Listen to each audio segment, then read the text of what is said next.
Hello, I'm Oliver Colling, and this is my 70s TV childhood.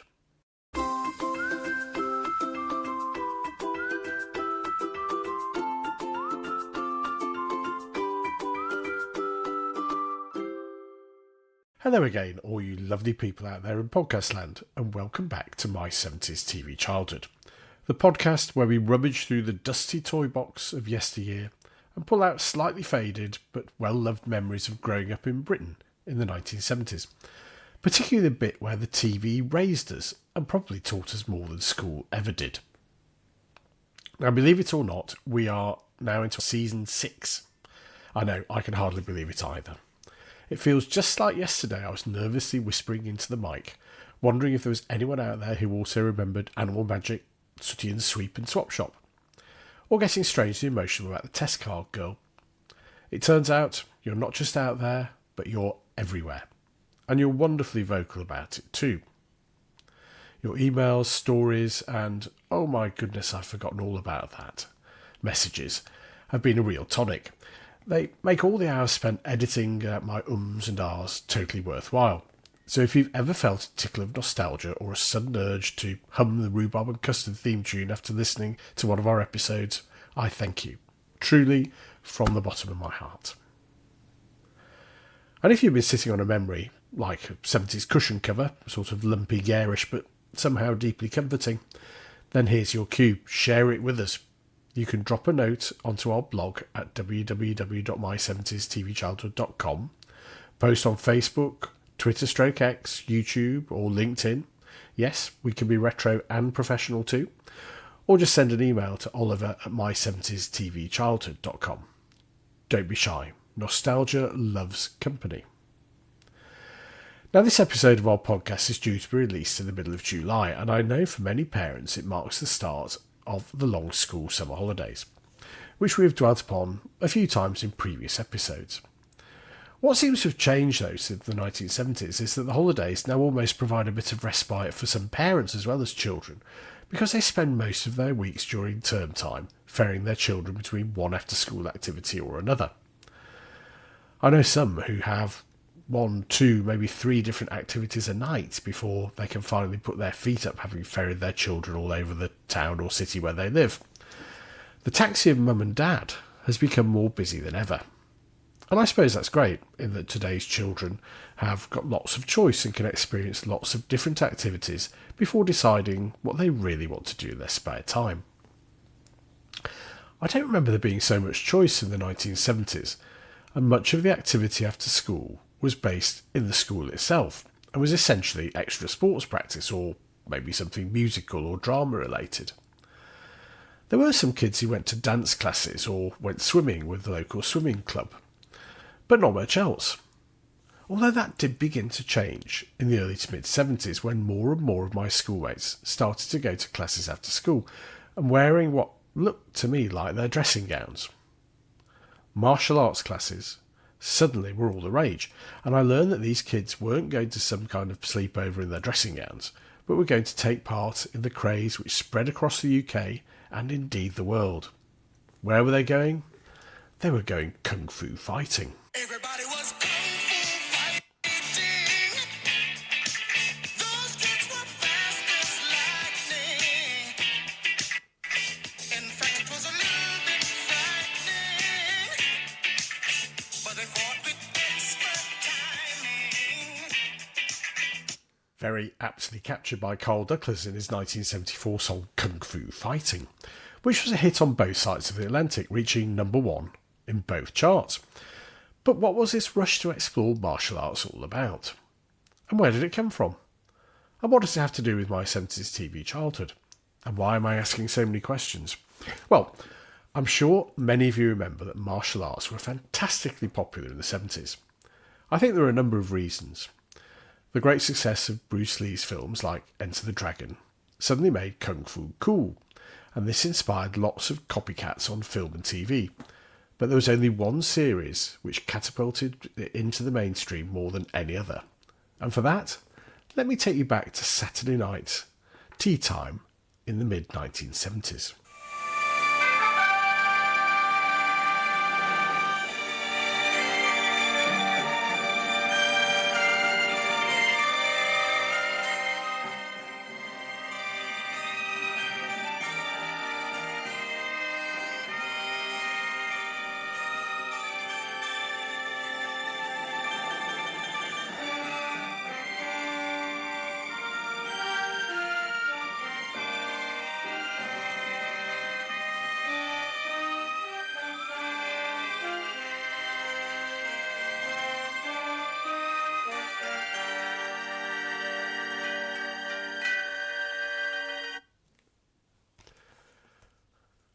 Now, some of the best moments I've had doing this podcast are when you write in and say, I hadn't thought of that show in years, but suddenly I'm back in the living room in 1976. Mum's making the tea, Dad's sitting in his socks, and the dog's trying to steal a biscuit from me. And I think that's the magic of it. It's not just about what was on the TV, but it's about the people and the places that we shared that with. And personally, these trips down TV memory lane take me right back to evenings with my mother, my father and my sister. My parents aren't around anymore, so revisiting these times feels a bit like unwrapping a very special kind of time machine. And from your messages, I know I'm not alone in that feeling. One of the golden hours for family telebonding in our house was Saturday tea time. And for the uninitiative, tea, that means a cup of something hot generally, a sandwich, and usually a bit of cake that was just to keep us going until we had our supper later. Now, this was the only time all week on a Saturday we were allowed to eat in front of the TV, and that alone made it feel like a treat. The lineup, it was glorious. You kick off with the Pink Panther show, move swiftly into something transatlantic like Alias Smith and Jones, one of my absolute favourites, or Kung Fu. So today, let's go back to that time when Kung Fu ruled the world. It was a time when American TV was having a bit of an identity crisis. Vietnam was still raw and happening. Counterculture was increasingly crossing over to the mainstream, and a strange new obsession had taken hold of Western pop culture in the form of martial arts, as we've already referenced. Into this swirling mix of revolution, rebellion and reruns stepped a television series unlike anything else we'd seen. Kung Fu starred David Carradine as Kwai Chang Caine, a half-Chinese, half-American Shaolin monk wandering the Old West. And it was, somehow, a hit. For 3 seasons. Between 1972 and 1975, it captivated audiences with this strange blend of Chinese proverbs and, violence. But here's the thing. Kung Fu isn't just a piece of TV history, it's a cultural artefact. A Western made about Eastern philosophies. A parable wrapped in a punch. A peaceful monk who just so happens to be really, really good at kicking people in the face. And so today we'll be unpacking this peculiar, profound and slightly problematic piece of television. We'll talk Bruce Lee, we'll talk cultural appropriation. We'll talk about how a slow, rather talky series with flashbacks to a Shaolin temple became a primetime hit. And of course, the most important question we'll ask is, how does this all relate to Kong Phooey? The early 70s were a turbulent time in America. The civil rights movement had reshaped the nation, and the Vietnam War had shaken it to the core. TV was always a mirror of the moment, and it was changing fast. Gone were the squeaky clean family sitcoms, and in came edgier, more philosophical programming. Warner Brothers and ABC, 2 companies who were trying to ride the wave of the growing martial arts craze, had already spoken to Bruce Lee, who'd already played Kato in The Green Hornet in the 1960s, and he pitched a show to both these companies called The Warrior, about a martial artist in the Old West. Does that sound familiar? Well, according to Lee's widow Linda, and many scholars since, Kung Fu was a reworked version of that pitch, but instead of Lee, the studio cast David Carradine, a white American actor with no martial arts background. Why? Well, allegedly the studio claimed that America wasn't ready for a Chinese lead, and that decision is a slight shadow that hangs over Kung Fu's legacy to this day. But to me, aged 7 or 8, that didn't matter one bit. It was an intriguing TV show, even if it was sometimes a bit slow. But what was Kung Fu actually about? Well, each episode followed Caine, a gentle, solitary man with a shaved head, soft voice and deep spiritual calm, as he wandered across the American frontier. He's searching for his half-brother, I think it was, but along the way he constantly gets drawn into the problems of others. Corrupt sheriffs, oppressed farmers, racist outlaws, that kind of thing. A sort of Chinese-American version of Robin Hood, if Robin Hood had been a Shaolin monk, which clearly he wasn't, but you know what I mean. But what made Kung Fu unique was its use of flashbacks. Intercut with each Western story were scenes from Caine's training in a Shaolin monastery with his blind master Po and the stern master Can. These moments are often the heart of the episode, lessons in humility, patience and restraint, and quotes like, When you can take the pebble from my hand, it will be time for you to leave. And yes, it's from here we get the iconic nickname Grasshopper.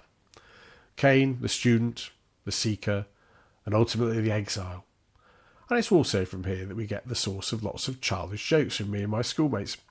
We all got pretty good at rolling our eyes back into our heads and quoting, "Ah, Grasshopper," which was, of course, totally wrong on so many levels. But at the time, we didn't know any better. Incidentally, Kay Luke, the actor who played Master Po, was a hugely accomplished Chinese-American actor who appeared in countless films over a 50-year period, ranging from being Charlie Chan's number one son in the films of the 1930s to taking the part of mysterious shopkeeper Mr. Wing in the Gremlin films of the 80s, which I loved, by the way. Going back to the show. Each episode was a moral tale standing alone. Caine wants peace, but when pushed and when injustice threatens others, he fights. Briefly, efficiently, and often beautifully, particularly in slow motion. He doesn't relish violence, he regrets it afterwards. And that tension between power and peace is, I suppose, the soul or the conscience of the show. Although, as a child, I do remember the fighting being pretty good. Kung Fu looked and felt different from anything else on TV at the time. So why was that? Well, first, the pacing. It was slow, meditative, sometimes even dreamlike. Long silences, sparse dialogue, lots of gazing into the distance. In a way, it's closer to an art house film rather than a Saturday tea time drama. Secondly, the music, the haunting flute sounds, the subtle gongs, the atmospheric strings. The composer Jim Helms created a soundscape that made every episode feel more like a fable than a shootout. And thirdly, the fights. They weren't just action set pieces. They were often very stylised, minimal and meaningful.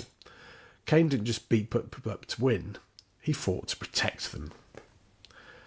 Visually, the show used sepia tones, sand-swept sets and clever editing of flashbacks.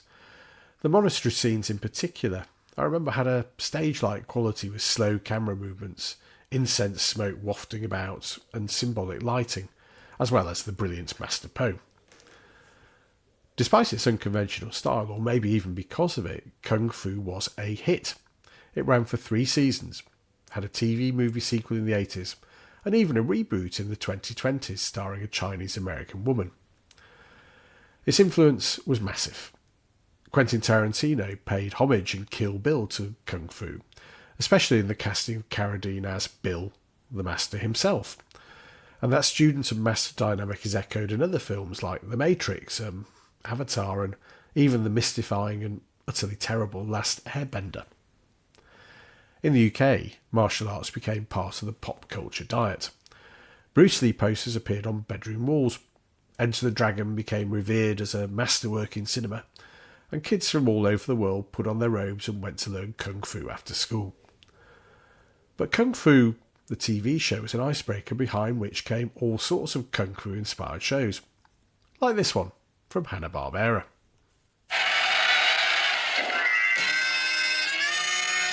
Who is this superhero? Sarge? No. Rosemary, the telephone operator? No. Henry, the mild-mannered janitor? Could be. Kong Phooey, #1 super guy. Kong Phooey, quicker than the human eye. He's got style, a groovy style, and a pop that just won't stop. When the going gets rough, he's super tough with the Hong Kong Phooey chop. Kong Phooey, #1 super guy.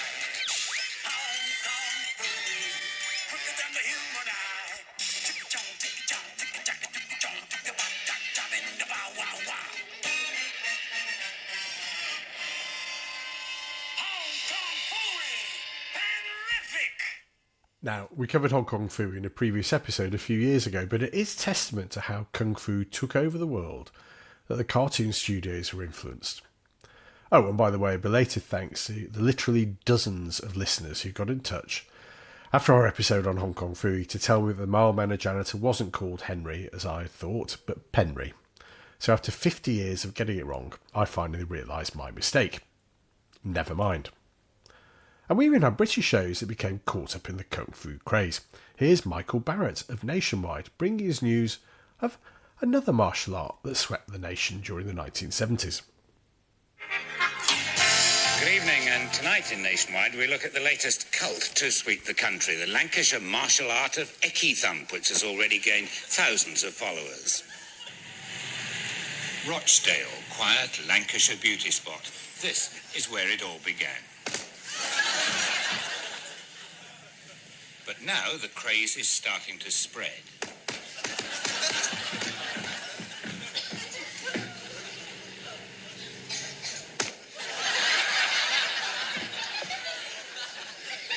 Already, Ecky Thump is said to be causing grave concern in government circles, since police measures have so far proved inadequate. I have mentioned before, our primary school headmaster, Mr. Smith, looked just like Michael Barrett, who was introducing us to Ecky Thump, the northern martial art invented by the goodies there. So what happened to Kung Fu? Well, it's still out there, but has to compete with lots of other things. I mean, I keep hearing about things like Brazilian Jiu-Jitsu and Krav Maga, and all these other ways of beating each other up. I never tried Kung Fu myself, probably because I'd rather be playing football, but also I really didn't fancy being kicked and chopped. Looking back, I think I probably should have given it a go, but in my late 50s, I think the time might have passed. What do you think? There are also a few modern day difficulties with Kung Fu as well. If it is true that it was Bruce Lee's idea, and the studios didn't want a Chinese actor in the lead role, then that is a shame. It was only as an adult that I found out that David Carradine was no more Chinese than I am, and that was a disappointment. As was the way he met a rather bizarre end in a hotel wardrobe in Bangkok, but that's not a story for this podcast. But whatever the modern day issues with the show might be, it was, as so many of the shows we look at on the podcast, very much a product of its time. Kung Fu took over the world for a short time in the 1970s, and we, as well as Carl Douglas, won't forget that. Did you like Kung Fu, or did you actually learn Kung Fu in the 70s? Were you able to walk across the rice paper without leaving any footprints, or grab the pebble from your Shaolin monk master? If so, I'd love to hear your story.